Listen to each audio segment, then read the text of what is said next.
కొన్ని ఇస్తాను, తీసుకుంటావా? ఇది చూడు, తీసుకుంటావా? కావాలా? వద్దు. వద్దు. ఎందుకని నీకు అవసరం లేదు.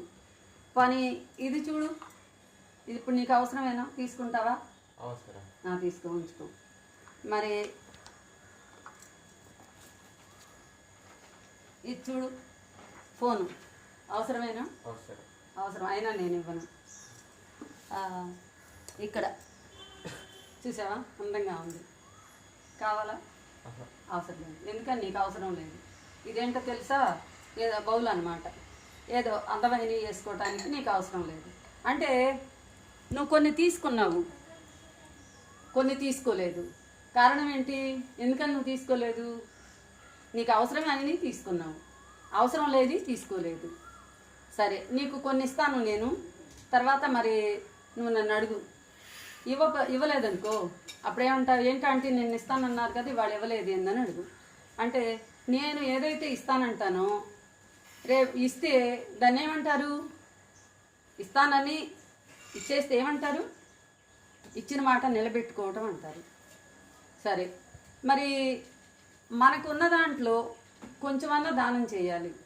అంటే మనకున్న దాంట్లో అంటే నా సంపాదనలో నాకు సంబంధించింది ఎవరికైనా కొంచెమైనా ఇచ్చేస్తే బాగుంటుంది. ఇలా ఇచ్చివేసే స్వభావాన్ని ఏమంటారు? దానశీలము. దానము అంటే ఇచ్చివేయటం, తాను సంపాదించిన దాంట్లో ఎంతో కొంత ఇవ్వటము, దానము, త్యాగము, ఇలా పర్యాయ పదాలు చెప్పుకోవచ్చు. శీలము అంటే ఏంటి? స్వభావము. ఇచ్చివేసే స్వభావాన్ని దానశీలము అంటారు. ఇప్పుడు ఈ పాఠంలో కవి ముఖ్యంగా 3 విషయాలు చెప్పదలుచుకున్నాడు.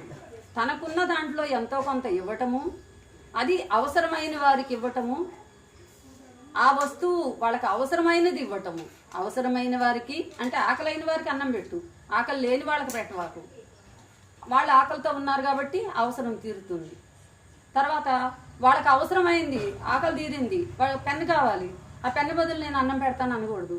అవసరమైంది అప్పుడు పెన్ను. కాబట్టి అవసరమైన దాన్ని అవసరమైన సమయంలో తనకున్న దాంట్లో ఇచ్చివేయటాన్నే ఈ పాఠం తెలియజేస్తుంది మనకి. దీన్నే దానశీలము అనే పాఠం ద్వారా బమ్మెరపోతన గారు మనకి వివరించడం జరిగింది. కవి బమ్మెరపోతన, కాలం 15వ శతాబ్దం. కాబట్టి ఈరోజు మనం ఏ పాఠం గురించి చెప్పుకోబోతున్నాము? దానశీలము అనే పాఠాన్ని గురించి చెప్పుకోబోతున్నాం. ఈ పాఠం ఎలా ఇచ్చారో దీంట్లో ఉన్న పద్యాలు కానీ, భావాలు కానీ, అర్థాలు కానీ, మిగిలిన అన్నీ కూడా మీ ఉపాధ్యాయులు మీకు చెప్తారు. మీకు పాఠాలు ఉన్నాయి, లేకపోతే గైడ్లు ఉన్నాయి, వేరే మెటీరియల్స్ అన్నీ ఉన్నాయి. కానీ మీకు తెలియని కొన్ని విషయాల్ని నేను దీంట్లో స్పృశించాలనుకుంటున్నా. కాబట్టి అందుకని ఈరోజు ఈ పాఠాన్ని మొదలు పెట్టబోతున్నా. ఇవాళ మన పాఠం ఏంటి?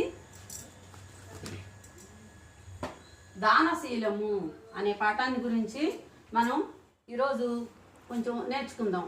దానశీలములో కొన్ని ముఖ్యమైన విషయాలు చెప్పబోయే ముందు కవి గారి గురించి చెప్పడం అనేది ఆనవాయితీ. ఆయన కవి బమ్మెరపోతన. తర్వాత కాలము, ఆ కవి పరిచయం అది తర్వాత చెప్పుకుందాం.